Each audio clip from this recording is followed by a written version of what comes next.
Okay, we are live. Here we go again. Excited to be here as always. Uh, couldn't be here for the 2 o'clock one.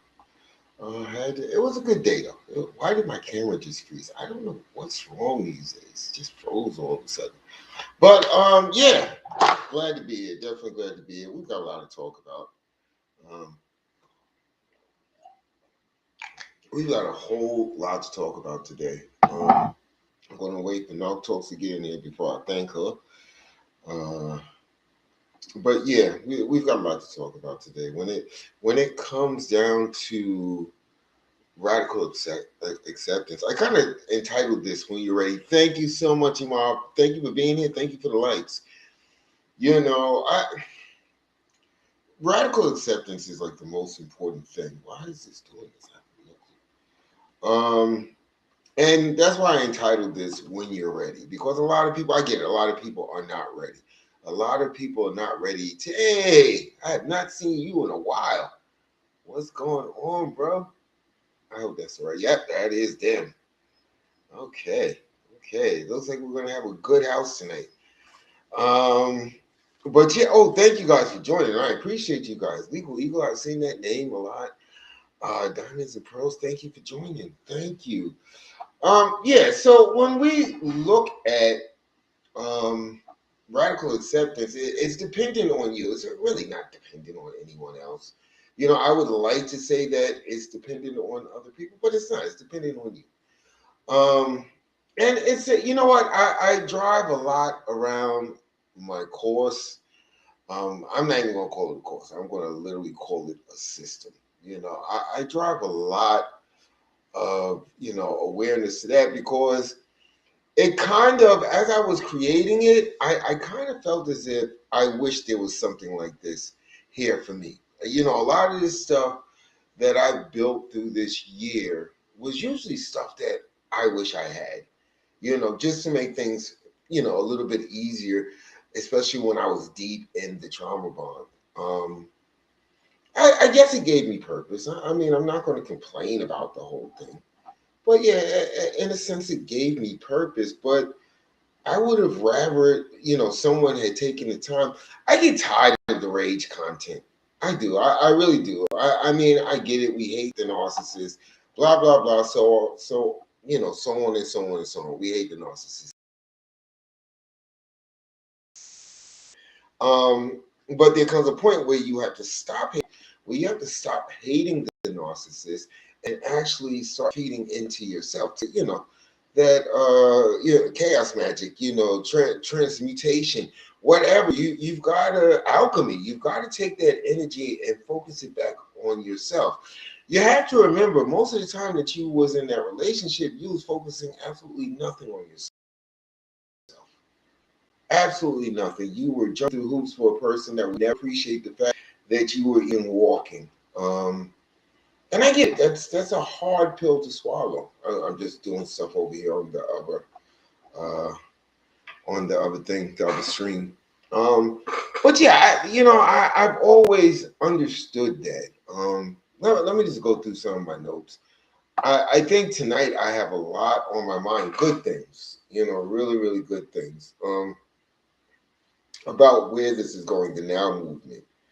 We've stopped the storytelling, and I appreciate that. And I know it frustrates a lot of people that they can't just jump on and I went through this, I went through this, I went through this. And I get it. There is a place for that. There is a place. In fact, there's a whole bunch of places for that. It's just not here. And I don't say that to be rude or callous. It's really not here. Because here we focus on what now means. No other way but forward. And I think that if many survivors just take that outlook, just because that's what kept me going, no other way but forward. I had no choice. I had no choice in the matter. I couldn't see myself crumpled up in a corner. I couldn't see myself admitting myself to be institutionalized, because one person came into my life.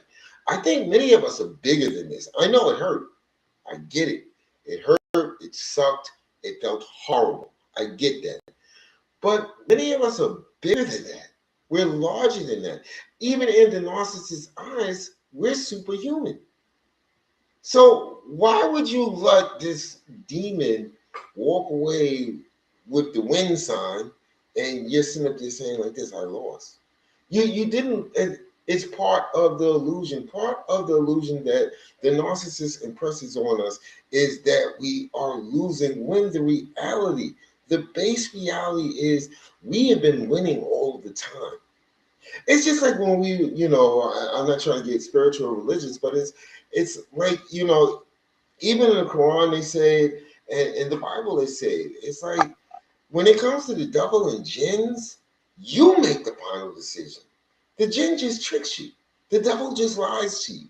They never tell you the truth. And I call the narcissist a demon. So if they're demons, what are they doing? They're getting you to buy into a false reality from the very beginning.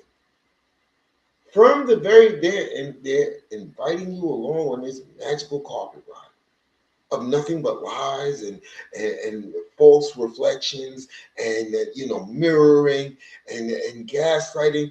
They're bringing you into this show, and it's almost like the amusement park, the hall of mirrors. That's what you're when you're navigating these narcissistic relationships. Essentially, that's where you're at, a hall of freaking mirrors. So yeah, that's why I entitled this "When You're Ready" or "If You're Ready." Because we don't do that here anymore. The now movement is not about that. I came to a realization today. I was on my way back home and I started really thinking, about what I talked about last night. I was like, yeah, and I have a vehicle to put it under. There was something that I've been actually rebooting since like 2012. It's called Real Talk. Um, I think that's my lane. Get something like that on Amazon Prime Video. I've been there before, so I understand the system. It's not that hard. It's really not that hard, but I think we can do it as we grow it, as we have people that support what we're doing here at the Now Movement. People that understand that, yeah, you know what? I don't agree a lot with what Mr. Robinson says, but he's right. There is no other way but forward. I mean, who wakes up in the morning and says, let me go backwards in life? Well, let me just go back as far as I can. You got to go forward. Yes, you are bruised. Sometimes you are even battered when it comes to this narcissist thing. Hold on, let me turn this up. When it comes to this narcissist thing, I get it. You feel like you lost. And that was the goal for the narcissist.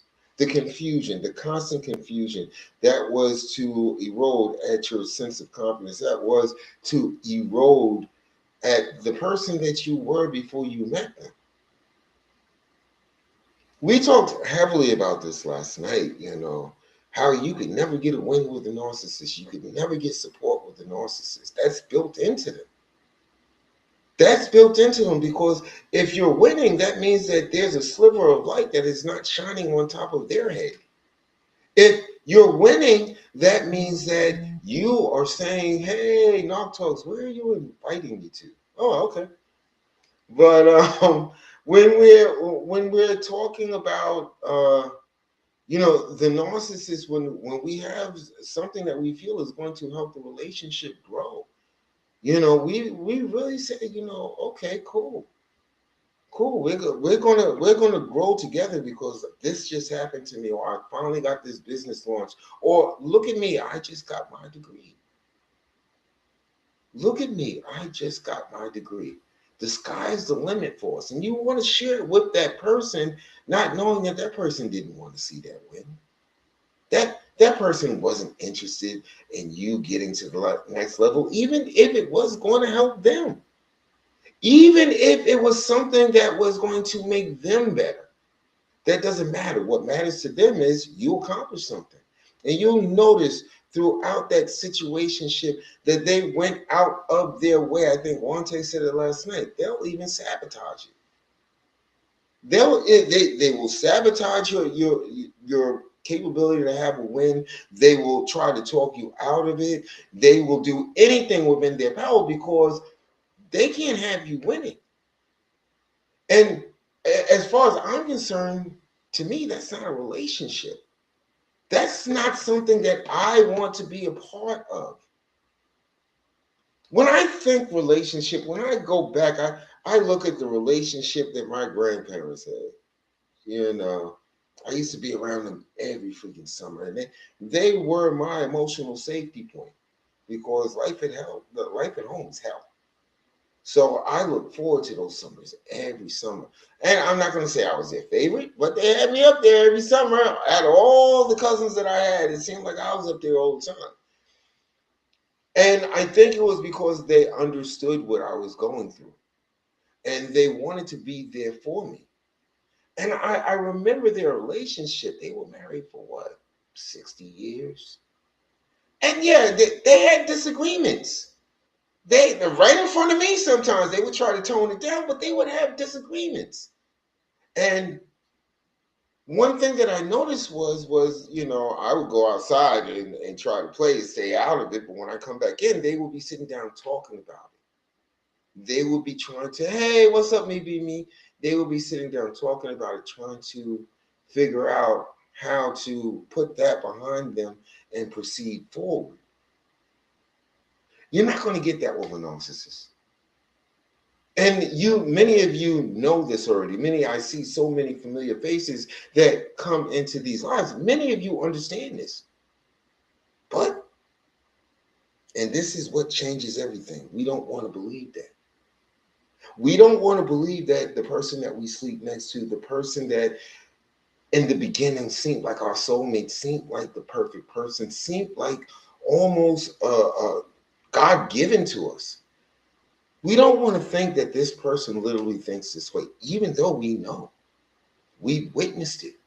We've had those moments like, why would you do that? You know, today was important for X, X, and X reason. Why would you do that?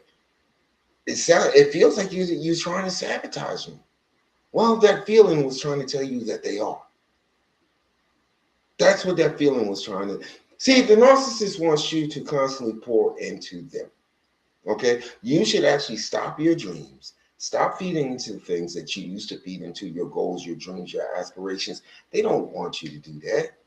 They want to come up with, thank you for sharing the live. I appreciate you. They don't want you to live out your dreams. They want you to take that energy and create their dreams for them because they have nothing inside of them, which just gives them another reason to hate you. And then they say, okay, I got to put a stop to this every time.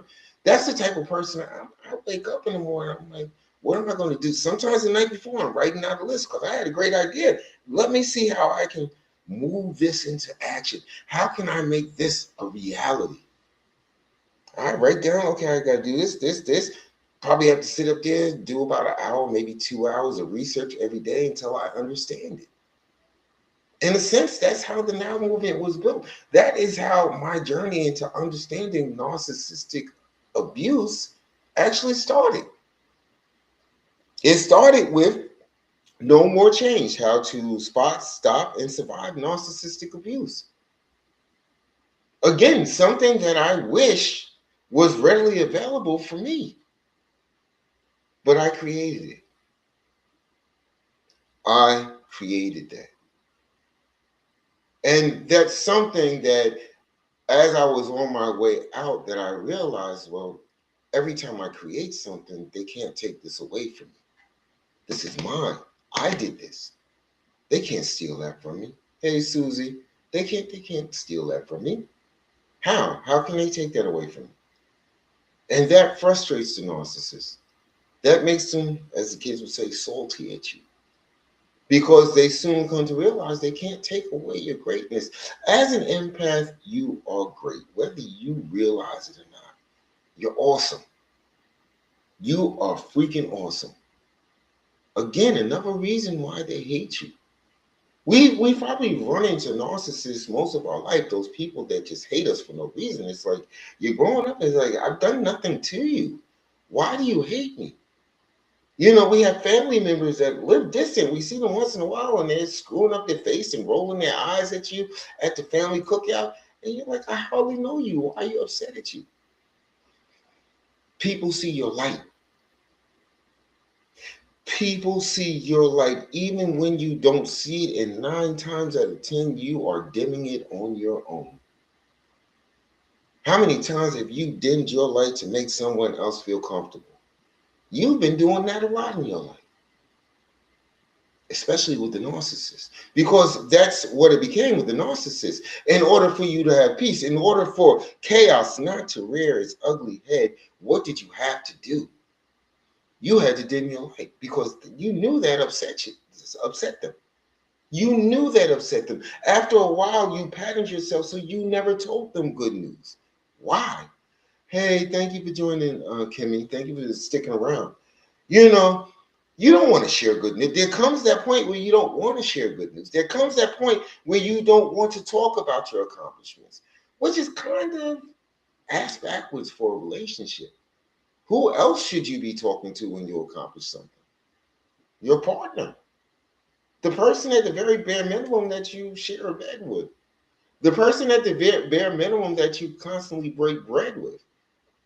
Who better to share that good news? But you stop. And this is why I tell people it's radical acceptance, because you know that within this dynamic, you have literally reached inside your neck and just like turned off that light, because you start saying to yourself, this light is what's getting me in trouble. This light is what's causing me not to get back the person that I saw in the beginning. So let me just turn that down. Let me just subdue my light. Let me just subdue my greatness to make this person comfortable. Comfortable in what? What are you making them comfortable in? Have you thought about that? Are you making them comfortable in hurting you? Are you making them comfortable in sabotaging you? Are you making them comfortable in belittling you?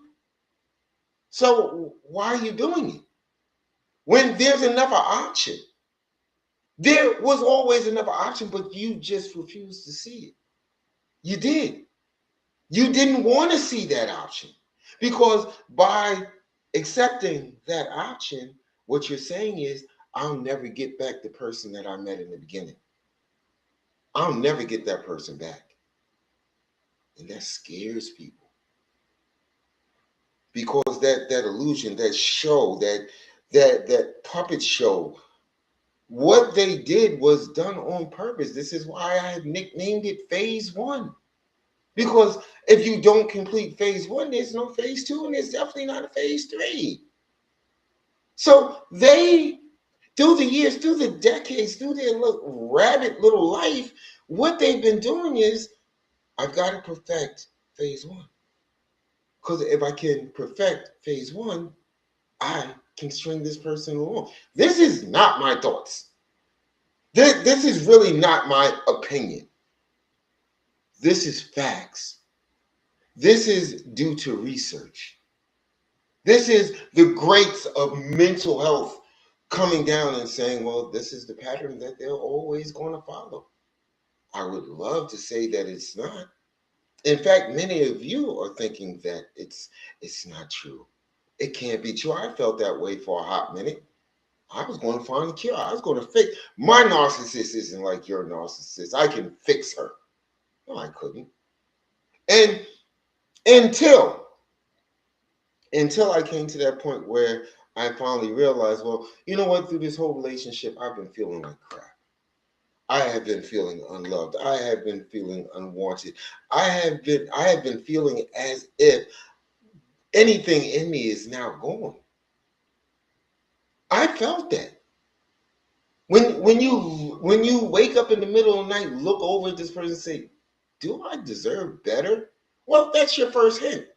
That's your first hint that you're ignoring the emotional confusion. When you start saying to yourself, why do I need to practice this conversation that's important before I come to this person? Why every time when I come with something important, it's the wrong time? I'm being too sensitive. I'm being too emotional. I'm overreacting, and it's too early in the morning. It's too late at night, or the sun is too bright outside. But yet and still, anything that they want to talk about, no matter how idiotic it may sound, no matter the fact that it has nothing to do with the saving because that's what's in your mind. That's what you're working for. You're trying to save the relationship. In a way, it's kind of selfish when you think about it, because you are literally gutting yourself for a relationship, for an illusion. That's what you're literally doing. You're doing yourself a disservice. For a person that makes it clear each and every day, I really don't care about you. I don't care about how you feel. I don't care what you think is important. All I care about is control. All I care about is getting a reaction out of you. All I care about is that you listen to what I say. I never thought until I started listening to Dr. Ramani, because she actually speaks to narcissism um, in a very realistic way. She does a way that the layman can understand. People that don't have a background in mental health. She speaks to this, and I listen, and I'm like, wow. So you're telling me that this person wakes up every day because they can't push their shame down. They now begin the process of trying to ruin my day just to regulate their emotions that they've never been able to regulate on their own. That's a scary thought. And here you go gutting yourself. You're like the guy in Platoon running around holding everything in for this person that doesn't care about you. So yeah, I'm going to tell you. I'm going to tell you. If you're serious, go ahead and get the course. It's in beta. In fact, when I got back in today, I added another action into the Chat GPT. There's a customized GPT that deals with nothing but narcissistic abuse, recognizing it, dealing with it.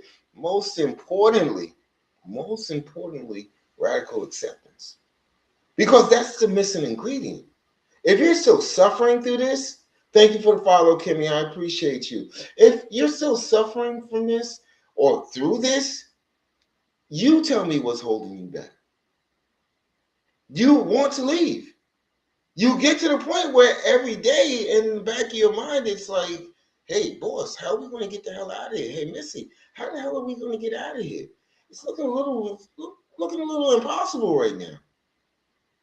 So you want to leave. Your nervous system is telling you this is unsafe. I don't feel happy here.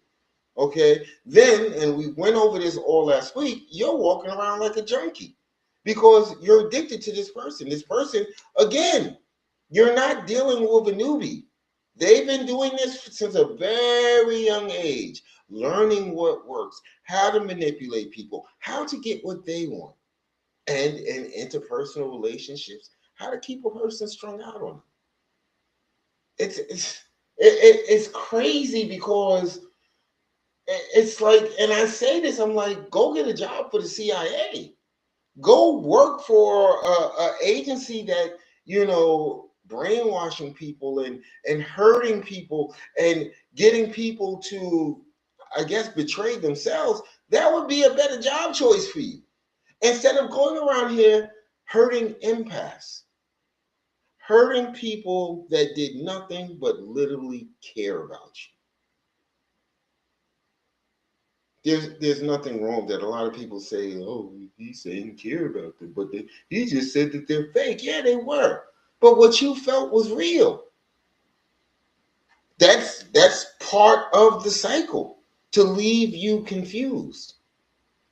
Like I said, demon. That's all I see. Demon. Demon, leave alone. That's all I see. I don't see anything else. Because, yes, I love this person. I gave my all to this person. But after a while, reality slaps you in the face. Then you start saying, this person really hated me. If you've got to ask your partner, because the hate is tangible, it feels like you're walking through molasses in your own house. If you have to ask your partner at any point, why do you hate me? All I try, quote unquote, why do you hate me? All I try to do is help you. Well, I would see that as a red flag. I don't think people in fulfilling relationships feel that way at any point, as long as it's fulfilling. So where do you go from there? Where? You've got to start admitting the truth that you're experiencing. I'm not experiencing this. You are. You're there. You feel that way. Not me. Not me at all. Because when I felt that way, guess what I had to figure out? What the hell are you going to do now? What's your next choice? Hence the birth of no other way before, because I kept on saying it to myself. And I was like, oh, no other way now. Let's call it the now movement. That's where that came from. I had to give myself, I guess, an affirmation that I was going to get through this. I was. I had no choice. There is, you know what? Last night we were tapping here. I have no clue. Last night I was talking about, the project. I want to get something on Prime Video. And since this system is doing pretty good, thank you so much for the likes, me. Since the system, the narcissistic relationship decoder, is doing halfway decent, I said, let me go ahead and utilize this so I can get this show done. When I got back, I was running around all day. When I got back, I was speaking to someone about it. In fact, while I was out, I was actually drawing out how I was going to set up the scenery and stuff like that. And I was talking to somebody, and they was like, "Oh, that's a great idea. If you do it, I can get you one of those Daily Show type desks." I was like, "Get out of here." I'm like, "Are you serious? Am I gonna have to pay you? How much you gonna cost?" I have little desk. I have the desk that you build. Kind of. That's always been my thing. Whether I could afford a nice maple top desk or not. Trying to push this up on the algorithm. Thank you so much. I appreciate you. But you know what? I'm going to tell you something. People that need to be here will be here. They will, and that's why I stay consistent of it, because I understand how TikTok works. It's really not easy. You have to put the work into it, and by you doing this, you're actually helping me, climb into the algorithm. But I definitely appreciate you for that. And strangely enough, this is what I'm saying. The algorithm on TikTok is insane. I was talking about this last night. Did not know that someone did a documentary on narcissism. It's called literally the Narcissist Playbook, and right now it's premiering out in LA. I want to see it, and I saw the trailer for it today, and it actually has Lee Hammond in it, and of course Dr. Ramani.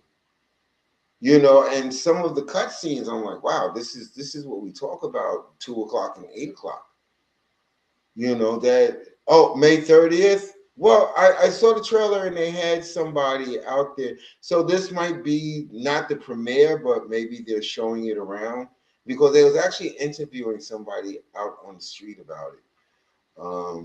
Again, this is a big stride for survivors, for our story to be told on the big screen, to let people know that these demons do exist.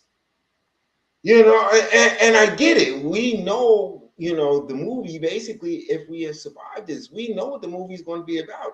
It's going to be about love bombing. It's going to be about devaluation. It's going to be about discards. We know this. We understand it. But to have our story told on the screen, a big screen, that's beautiful. That's beautiful. And that's what I plan on doing with Real Talk. I'm going to reboot it. Like I said, that project has been in my back pocket since 2012. When I lived in Albany, that's like I first got on YouTube. Now you can pay YouTube to see it. Oh, wow. Hold on one second. You can pay YouTube to see it now, but it releases May 30. Okay, that's what's up. I love that. But I think with the now, it's time that those that believe in what we do here, those that believe in the message that healing is a non-negotiable, we should be doing our own thing. We should be doing our own thing to bring awareness to the masses. Because when we look at social media, this is kind of a niche thing. And we take a different angle. We do. Most of the people that are here that come back, they're not into, they understand, okay, this Mr. Robinson guy, he wants resolutions. He doesn't want to tell stories all day long. He doesn't want to tell stories of the pain all day long. His idea, his mission is, okay, well, we understand what hurt us. We understand the pain. Okay, Omnipotent Queen, how you doing? Thank you so much. Thank you for joining. We know what we felt. What's the resolution? How are we going to get? Because what we're literally doing is sitting in the command pod of a nuclear power plant. Everything is going off. All the lights are going off. There's steam coming out of stuff. There's alarms going off, and we're just looking at each other and say, "Okay, so how did this start?" And then we want to sit there and discuss for the next however long that we have. Thank you for reposting this. Thank you. For however long that we have, we want to discuss the problem. Well, we're running out of time. When the time doesn't go backwards. Your high power is going to say, you know what, you wasted 7, 8, 10, 15, 20 years with this person. You know what? You can have them back. It doesn't happen that way. It it it doesn't happen that way, excuse me. Whoa, that hurt. And that's why I think it's a non-negotiable that I get this thing, going with Amazon Prime. I mean, I didn't have a hard time getting my first show up there. I think a lot of it was that ADHD thing in me. I have this problem, unless it really has to do with photography or writing or like the now movement. I tend to be like, okay, I did a really good job. Let me go find something else to do. And I have to actually focus on stuff. I think besides photography, the now movement is where I put so much focus in because I really feel that it's my purpose. I feel that's what I'm here to do. I feel that I'm reaching people with a message that needs to be heard. I think my high power, the universe, whatever you want to call it, has said, you know what, go ahead and do this for a little while. Let's see how many people you can help. And that's what it's about. The North Nightmare, thank you for joining. I appreciate you. I appreciate you. So yeah, we're going to get the show. That's how I am. I'm goal driven. Say that I'm going to do it, and once I start sketching stuff out, and I'm going to get it done. Now I have a buddy that's going to give me a daily show type desk so that I can do it. So yeah, I'm kind of happy, and I think it's a lot because of the support that people have given me here. And like I said, the system, the narcissistic relationship decoder, that has the potential to actually foot the whole bill. While at the same time, see, it's a win-win. At the same time, helping people heal. So yeah, I talk about it a lot because it's a means to an end. To get us up on people's big screen TVs where people are saying, at their comfort, well, there's a panel of people talking about narcissism. I don't know what's going on with my partner, but I'm going to watch this. I'm going to watch this damn thing. And that's what I wanted. I'm going to pull from people from the now movement. I'm going to pull from people that support this dream, that support this helping others.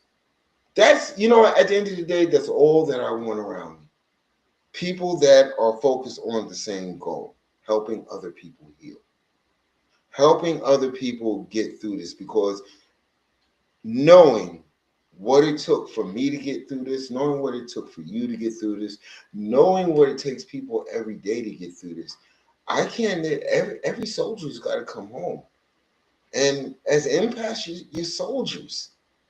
You are freaking literal soldiers, and that's why the narcissist will always feel the need to destroy your light.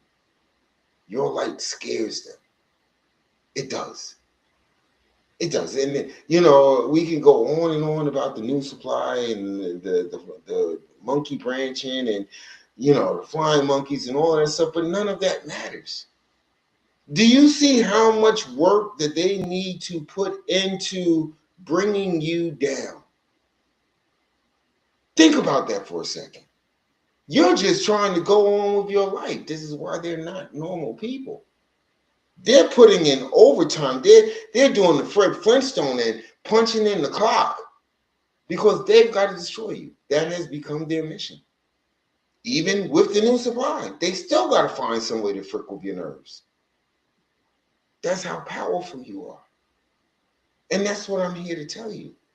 You are literally that powerful that you have whole families, whole neighborhoods, whole towns coming against one person based off of what one person said. And that one person knows that they're lying. But that's how much effort they have to put in to destroying you, especially once you decide that there is no other way but forward. Oh, the game has to go next level. Icy Raids, how you doing? Thank you for joining me. It's got to go next level, people. They can't leave you be. They can't leave you in peace, lest you attach and adhere to your purpose. They know that you're here for something. You're here for something that they will never be able to accomplish or do. Thank you. Thank you. Good evening, Icy Braids. It's a small room, but we're talking about some really important stuff here tonight. Well, thank you for the light snarks tonight, man. You just got the #2 viewer badge. Thank you. Thank you.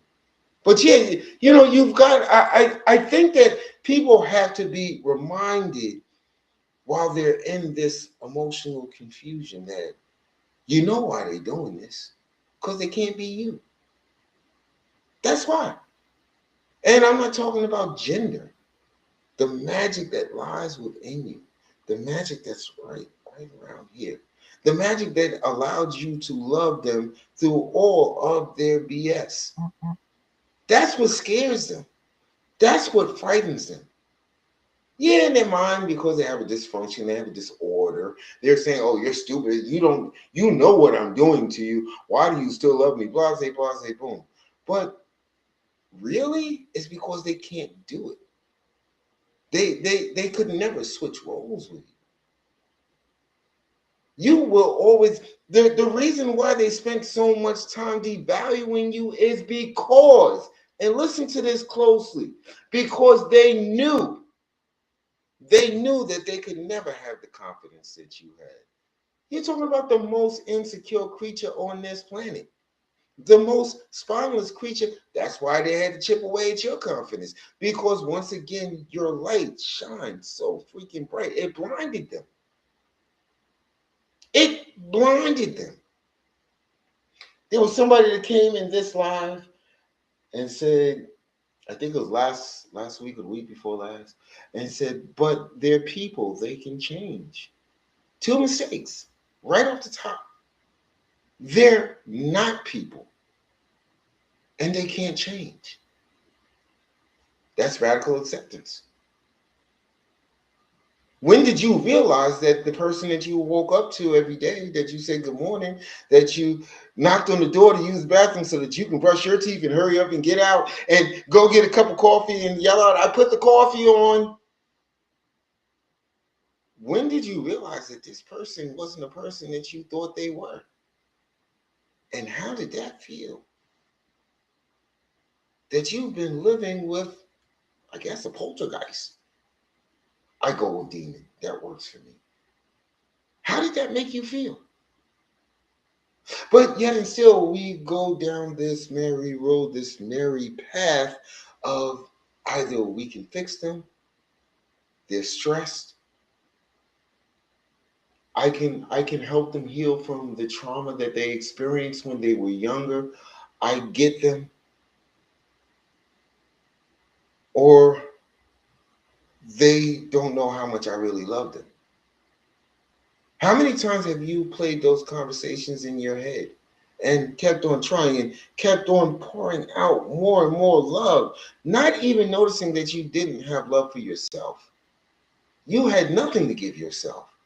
You were surviving on vapors because everything inside of you, you're pushing towards this person. You can fix this. I can get you back. I can get you back to that person that I first met. And the North Nightmare says too many times. That's what we're talking about here.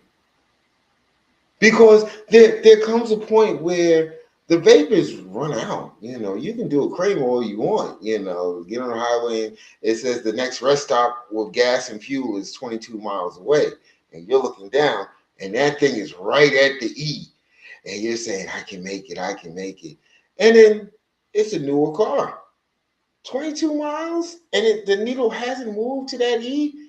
Next rest stop is 33 miles. I'm going to try it. That's what you're doing. That's what you're doing with the narcissist. You're on E right now. You're on E. If you're still in that relationship, if you're still emotionally confused, if you still are trying to figure out where everything switched, flipped, and changed, if you're still at that point, you now have to make a decision because you're not going anyplace. Oh, you, there's some people that are saying right now, well, they're going to discard me or they're going to do the reverse discarding. Then I'll figure it out from there. No, that's when it gets worse. That's when it gets worse. In fact, that's the time where you need to decide that you're going to heal. That is that moment. The discard just opens up a whole new sideshow. That's how, as Morpheus said in the Matrix, then you'll see how deep the rabbit hole really goes. Because you're about to see how they got in your mind. Those times when you're trying to heal, you're trying to regather your life, when your phone rings out the blue, or it vibrates against the table or something. Who you hoping is on the other end? That's when it gets harder.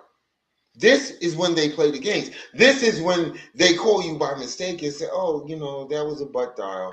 I'm sorry. But by the way, since I have you on the phone, how have you been? I was just thinking about you, by the way." If you let this monster back in, it's almost like if you live out like in the woods and a bear gets inside your house and by some freaking stroke of luck you get it to leave. Why would you go and open the door again? Because that's what's going to happen when you let the narcissist back into your life. They have literally, I tell you guys, in fact, in the 7 steps to break the trauma bond, there's a module called withdrawal. Okay, and I had to put that there because I know what it feels like. You literally feel like a junkie. You do.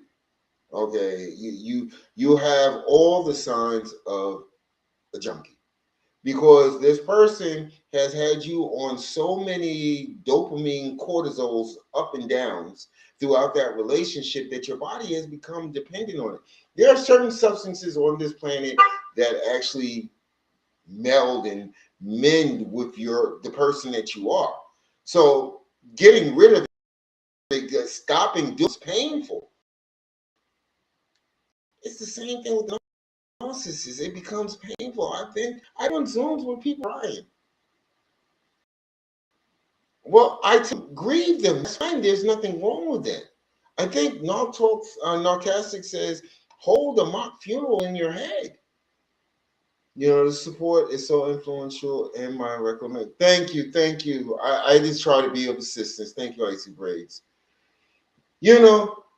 So you're addicted. Think about it. Think about it. If you've gotten out of that relationship, you don't look like the person that walked into that relationship. You don't. You look at yourself in the mirror. I always tell a story. I literally walked past a bank window, it's reflective, and I actually backpedaled back and I was like, what the hell happened to you? Because it's the stress.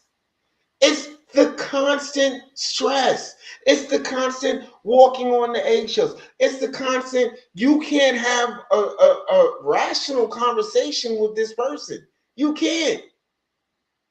You can't tell this person how you feel. You can't tell this person that you're hurting. You can't tell this person that you're sick, because this person, in their mind, if it has nothing to do with them, meaning they want to talk about what's bothering them, why they're sick, why they're feeling hurt, if they can't do that, they don't want to hear what you have to say.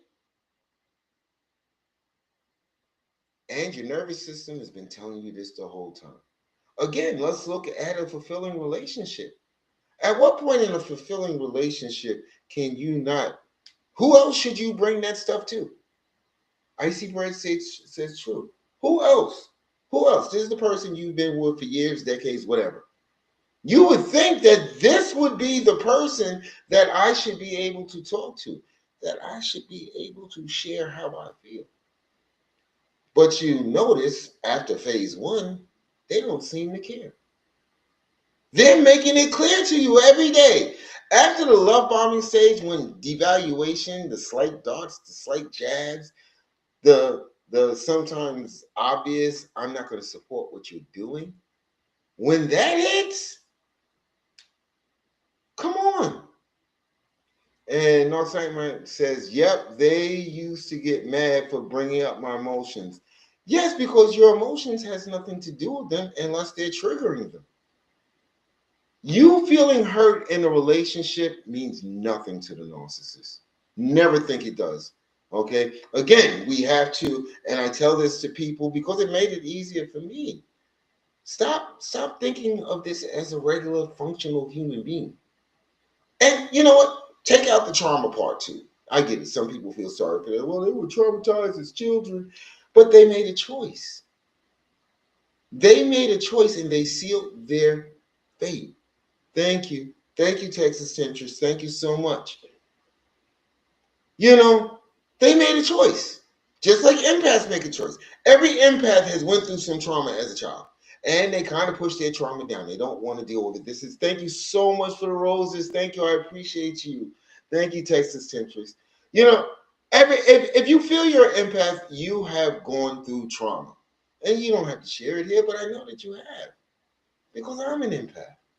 And I know for a fact that there was a point where I made a choice. Where thank you for the follow, Texas Centrist. Thank you so much. Melissa, how you doing? You know, thank you for joining us tonight. You know, I made a choice. I can almost remember when I said to myself, this is really messed up. You know, I hope nobody ever goes through this. That was my choice. What do you do on your way to Empath City? Okay, I'm down the golden, you know, and it's got its own problems. I'm not saying it's a perfect life. Being an empath has a whole can of problems. But the thing is, we're always there for people. We're always of assistance. We're always trying to make life better for somebody else, usually at the expense of our own, hence the narcissist. So the narcissist goes through said trauma. And I'm not making light of this. But just like we made a choice, they make a choice. And this changes the whole physiology of their mind, of their brain. Certain things, like the little part of our brain that gives us empathy, literally starts shrinking. Literally, this is why I call them demons. Their capability to reason, that's gone. That's a sometimes they really don't understand. Sometimes the circle jerk conversations are there because they really don't understand. They really don't understand common sense stuff. Okay, again, not me. Because they're making up everything on the fly. They have a fractured identity. A narcissist does not know who they are. This is not me, this is research.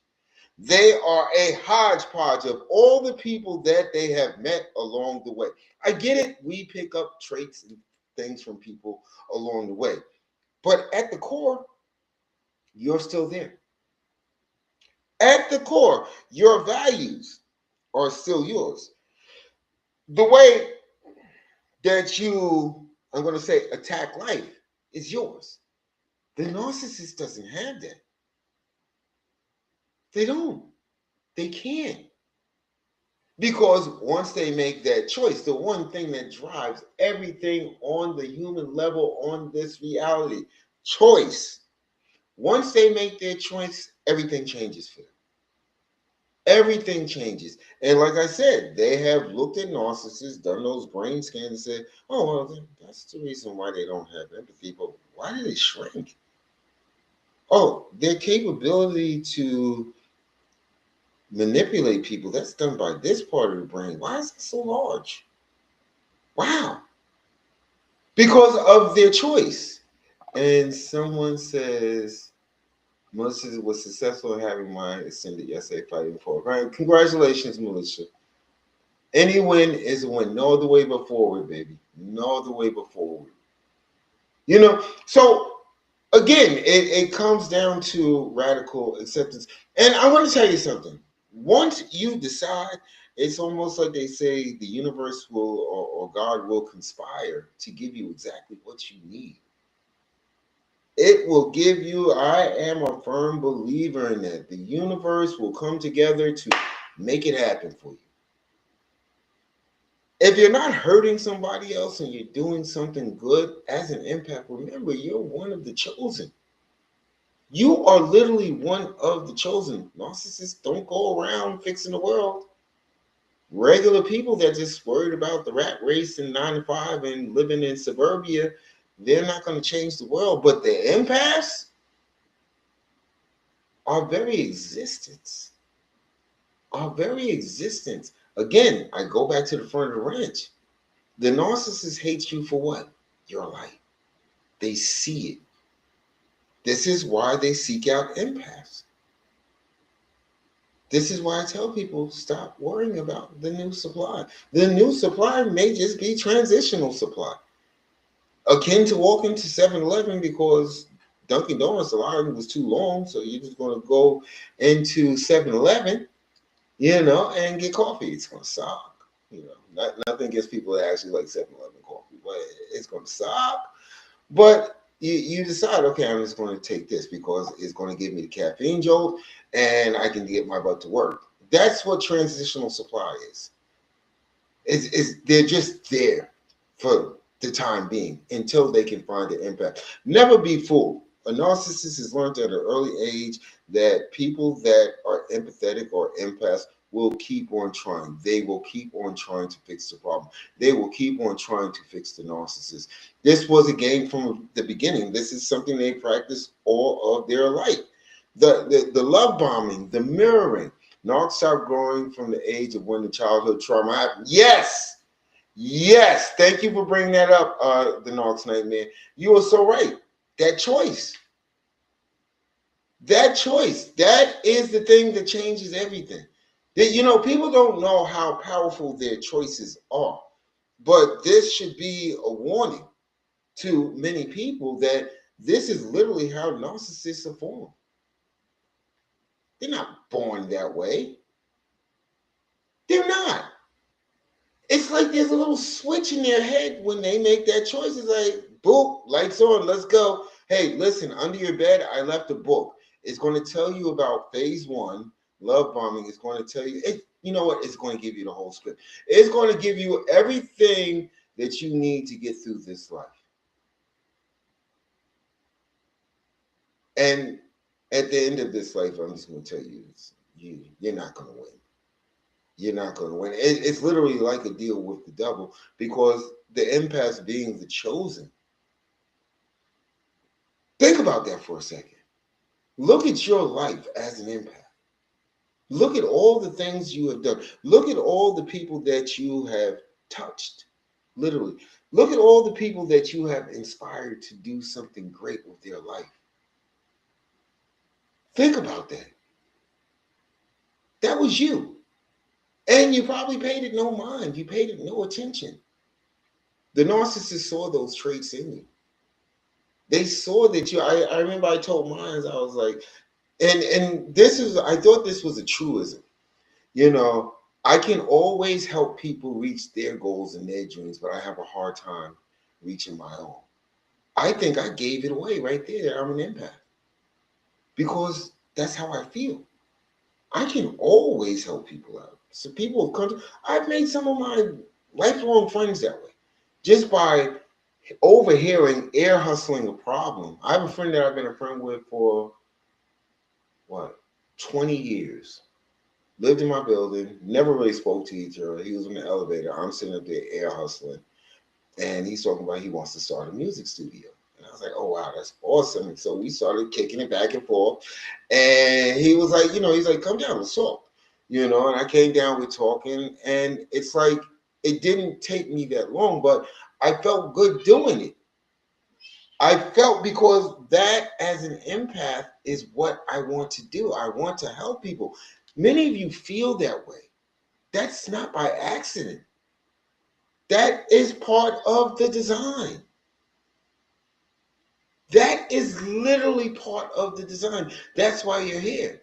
And sometimes, just freaking sometimes, I hate to say, but the narcissist is here to test you. There's this whole balancing thing going on in the universe. Yeah, I don't know. It seems to work. There's a lot of it I don't agree with, but the narcissist is the balancing act.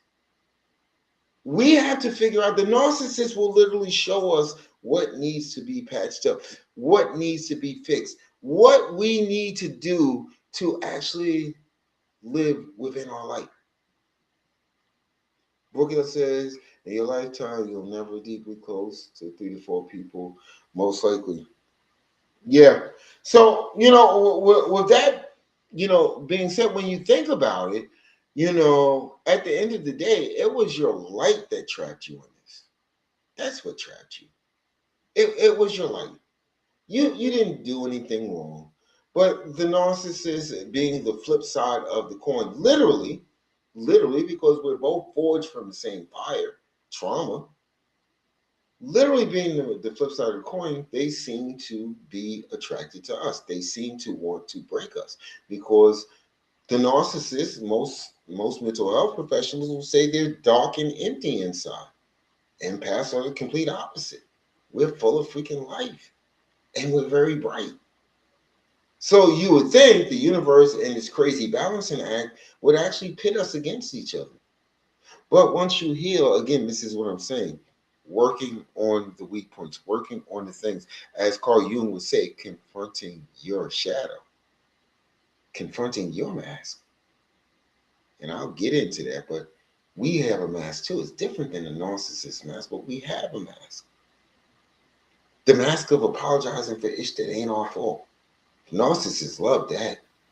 Didn't they? Didn't they love in a relationship how you would apologize for things you knew damn good and well wasn't your fault? The the act of over explaining. Because we don't want people to misunderstand us. We're gonna cross every T and dot every I. I don't want you to misunderstand me. Because growing up, when people misunderstood me, it made me feel a certain way, and sometimes I got punished for it. So let me just make sure I cover everything. That's something that we need to work on. And until you let go, I always end up back here. The radical acceptance, until you let go of the ghost, you're not fixing anything. Because your pain is grounded in them. Good night, or going to sleep while it's right. Ah, there you go. Take it easy. You have a good night. And the North Saint Man says they hate our light because we are naturally us, no performing. Correct, your authenticity. That's a word that people, I think 2026 is like people using it more and more and more, staying authentic, being your true self. People will respect you if you're being authentic. People can tell if you're being fake. Or that you can't have authenticity with a fragmented identity. You can't have authenticity with an identity of not knowing who you are. You can't be authentic if your main goal is to hurt other people. And let's not get this twisted. That is the main goal of the narcissist. That is their main goal. So it comes to a point where once again we come to choice. The choice that we made when we were younger, yes, it served us, but however, it usually leaves us entrapped with a demon, a spiritual fight, spiritual warfare, to free ourselves, to free our light so that we can be of assistance Hence, that's why I call us soldiers, so that we can be, because we were put here to do something. We may not know. And there's a lot of times that we don't know what our purpose is. So when you wake up sometimes, and I think I think this is part of our awakening. You ever just like wake up in the morning, stare at the ceiling, put your hands behind your head, and say, I've got to be here for more than this. What am I really here for?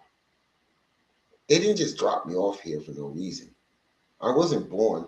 I think Mel Robbins always puts the stat that it's 4 trillion to 1 that you as an individual would actually enter this reality. 4 trillion to 1. So when you look at numbers like that, when you look at those types of numbers, you've got to say, I'm here for a reason. This wasn't a mistake. This wasn't an accident.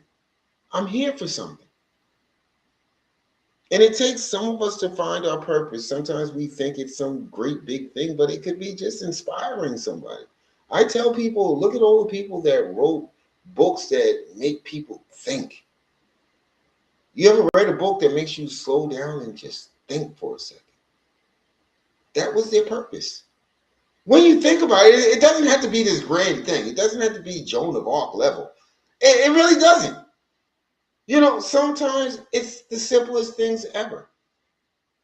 I gauge sometimes my purpose by if I can make someone smile, if I can make someone feel good, if I can see the pain on somebody's face and make it go away.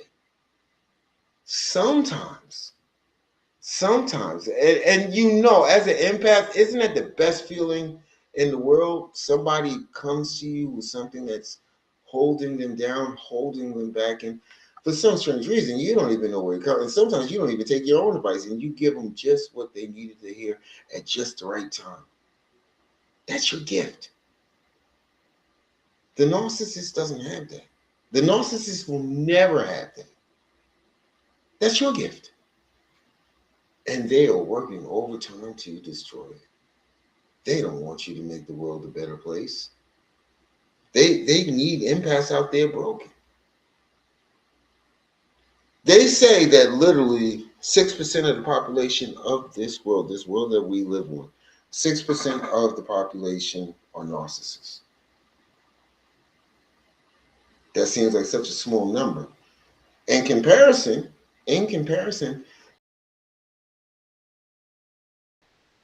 there's no psychological mental health thing except cause. There's no studies, but people guesstimate about 30% of all people on the planet are empaths, the chosen.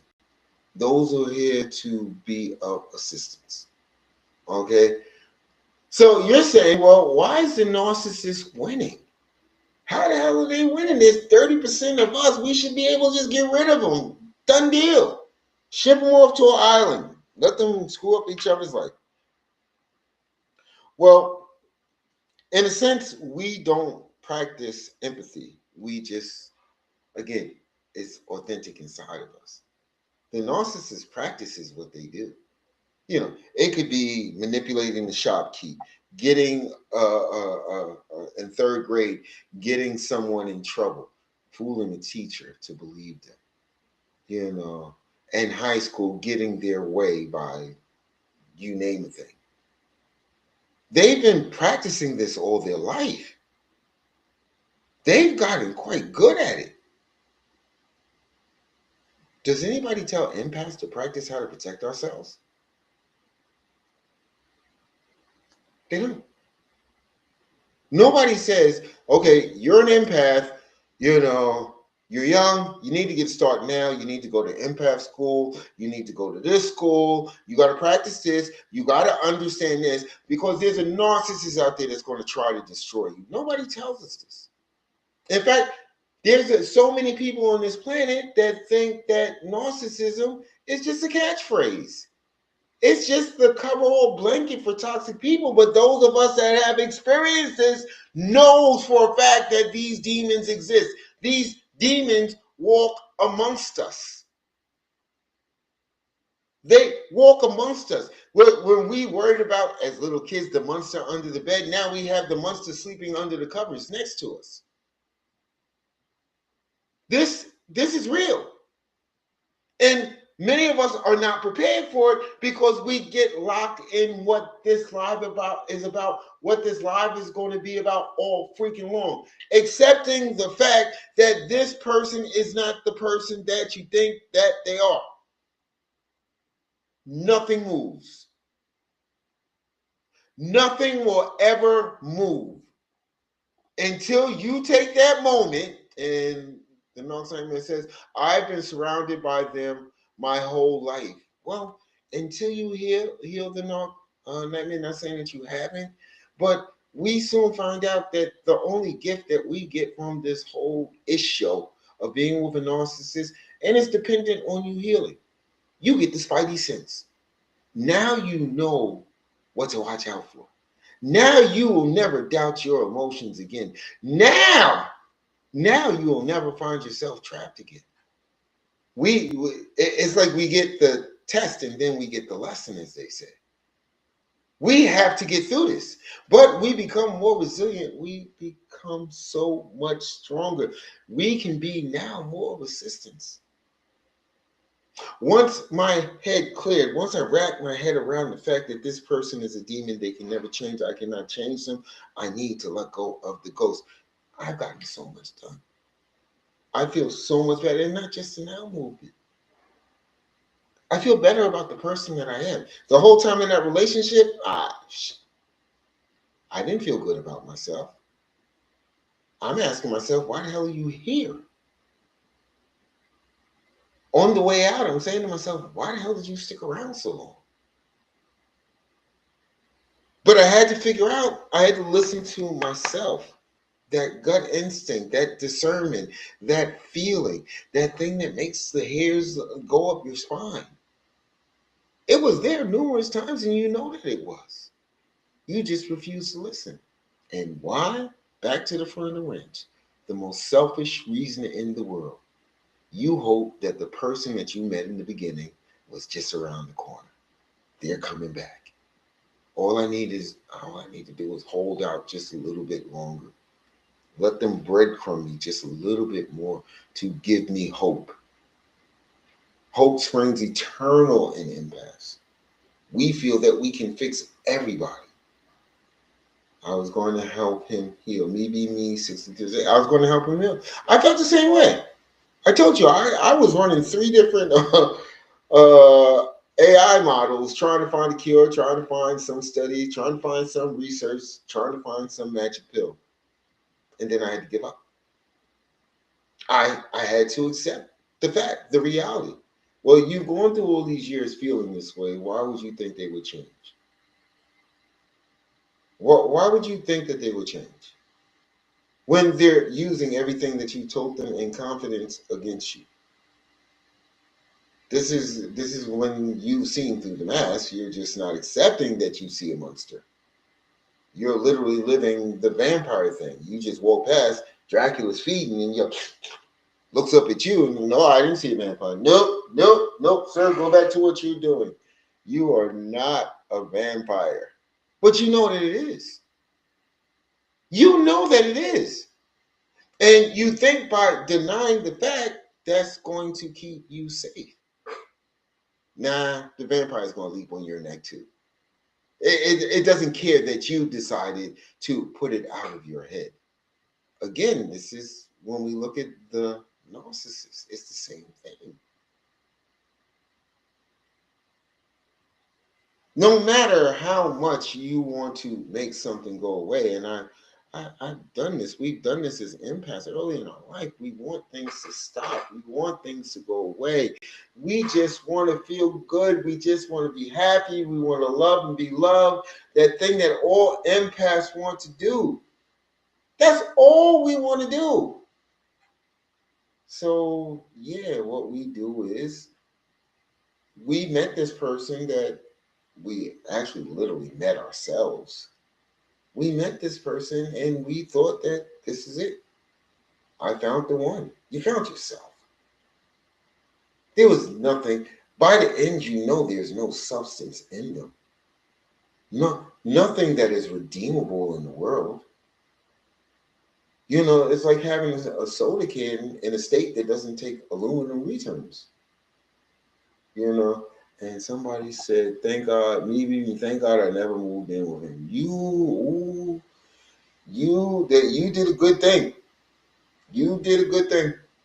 You really did. I look back often on that. I was like, why did I bring this demon so close into my circumference? I mean, my house was literally that circle of salt. They couldn't get in until I invited them in. Again, we see something. A lot of it, I'm not gonna lie, when you look at it, a lot of it is us being selfish. As empaths, it's us being selfish because we really think that we've met our soulmate. We really think that we've met the person that is, we're gonna ride off into the sunset, 80 years old. We're gonna be doing wheelchair races with these people, and we really feel that way. And it's really, really crazy that due to the intermittent reinforcement, the highs, and then getting the rug pulled out from under you, and then they're yelling at you, and then they're making you feel this low, and they're telling you they don't need you, and this, that, and the other. While you're going through all of that, and you're kind of ready to pack your bags, or if they're living with you, be like, you gotta go. While you're going through that, you know, it's like they can sense it, and they come by and be like, I don't know what's wrong with me. I don't know what's wrong. I've been under so much stress, and oh my God, and they give you a hug. Can you ever forgive me?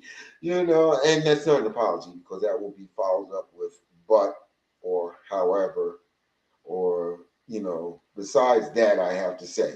So there's never going to be an apology, but it seems to be just enough for you to open up that little door in your brain that says, Mortimer, they're back. And that's how you feel. You feel that for that brief moment, you start to feel, well, they're back and they know what they're doing. Again, they've been practicing this their entire life. Well, most of it. I guess as soon as they can speak. You know, um, so that's part of the reason why I'm gonna put it up here. The not like man, me be me. Oh, you guys talk about, yeah. Um, this is why I created this, and I'm not here to just to talk about this. As you can see, I spend, if I'm on this live for 2 hours, I spend 3 minutes talking about this. But I think it's important, and I think it can help people. Okay, and I want to tell you why. So the narcissistic relationship decoder is a system. It's not a course. Okay. It has inside of this system, it has worksheets. And I mean real worksheets. The questions that you should be asking yourself if you feel emotionally confused. Okay. Again, the quicker you get to this point of defining the fact that, you know what, this is really a demon, the quicker you can get out. Again, it's not made to diagnose people. Okay, we leave that to the pros, the people with the alphabet soup after their name. Okay, but it is to decode how that person is making you feel. And I think that's so important. You know, another thing is there's video courses. So there's literally, if you count the outro and the intro, there's 8 courses. I think on my page I put up module 0, which is the intro. So you can get an idea of what it's like, what we'll be talking about, what we'll be doing inside of the system. Another thing that I added, and I'm very proud of this, is I created a GPT. Okay, anybody can do it, but I created it. Okay, but I programmed it with all of the things that I was going through. As me be me says, the gut feelings that I ignored, all those things that I ignored. And why did I ignore them? You know, as with all courses that I create, I tend to always put a module about, and this is very important to me, about rebuilding yourself. Okay, because during the narcissistic relationship, we lose the person that we are. We do. We don't want to admit it, but we do. Because you're spending so much time trying to fix this toddler. because that's their emotional depth, and you're trying to get closure. You're trying to figure out, okay, well, this card happened, or reverse, this card happened, we broke up. But can we do like normal people do and just figure out what went wrong? You're not going to get that. Just another clue. Just another sense of control because they know that you want it. But let me ask you a question. If you're not looking for closure and you're working on yourself, doesn't that work out better? All that energy that if you can bring 3/4 of the energy back that you gave to, shit, 1/4 of the energy back that you invested into that situationship, if you could bring 1/4 of it back, how do you think you would feel? You would feel freaking superhuman. You would. Let's be honest here. All of those nights of walking on eggshells, mornings of walking on eggshells, trying to figure out the perfect way to say something that just needs to be said. And if you was dealing with another adult, they would understand why you was saying it. All the times that they isolated you, all the times that they acted as if you were never there, all of those times that you kept on trying. You kept on telling yourself, oh, well, they're just a little broken. Maybe if I just love them a little bit harder, maybe they'll understand and they'll see the light. That didn't work. Oh, they're stressed out. The people on the job or the kids are driving them crazy. And that's why they're taking it out on me. They're making me their punching bag. Usually they quit their job, but that didn't work either. Well, maybe if I phrase it the right way, maybe if I take my time, maybe if I find that perfect time, like between the hours of 13:01 and 13:02, if I can get their attention, then they'll understand me. Did that work? Did any of that work?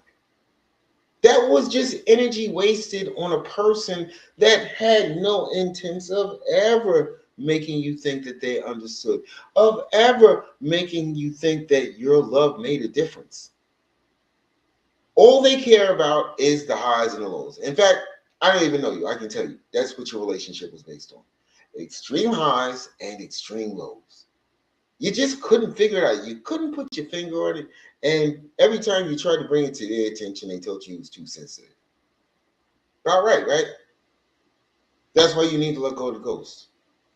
If you look at the discard or the reverse discard, how long did it take for them to get over you? No matter how many years you were in that relationship, no matter how many decades you were in that relationship, how long did it take? Do normal human beings do that to the people they care about? They're out there love bombing someone else. And so probably they had that person waiting in the wings.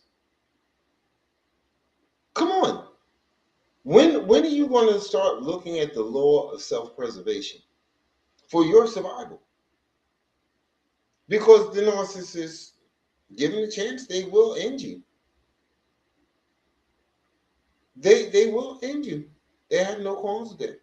Or they'll talk you into ending yourself. Got no qualms about that either. You're dealing with a toxic individual. It's like going inside of a room, seeing a bunch of canisters with that, toxic yellow black sign, and saying, let me just open this up and see what's in here. The longer you hold on to it, that's what you do. Let me just open this up. It's glowing a little bit. Let me touch it and see what it feels like. Who does that? Honestly. Guys, there's free resources in the bio. This week, I think there's 2 more days left, but I'm going to tell you guys, this is the direction that we're going. I've got to make many of you understand, and I'm not trying to change your relationship. I'm not trying to tell you your relationship is wrong. That's something you need to decide. And your emotional litmus will tell you. I don't need to tell you ish. I don't. Okay. But there's resources to help you figure it out. If you go up to my bio, there's a whole blueprint. They don't like you to say the L word when you're live. But there's a whole blueprint. that's going to help you figure this out. And there's a lot of free resources, you know. But, you know, the narcissistic relationship decoder, that's going to fund Real Talk.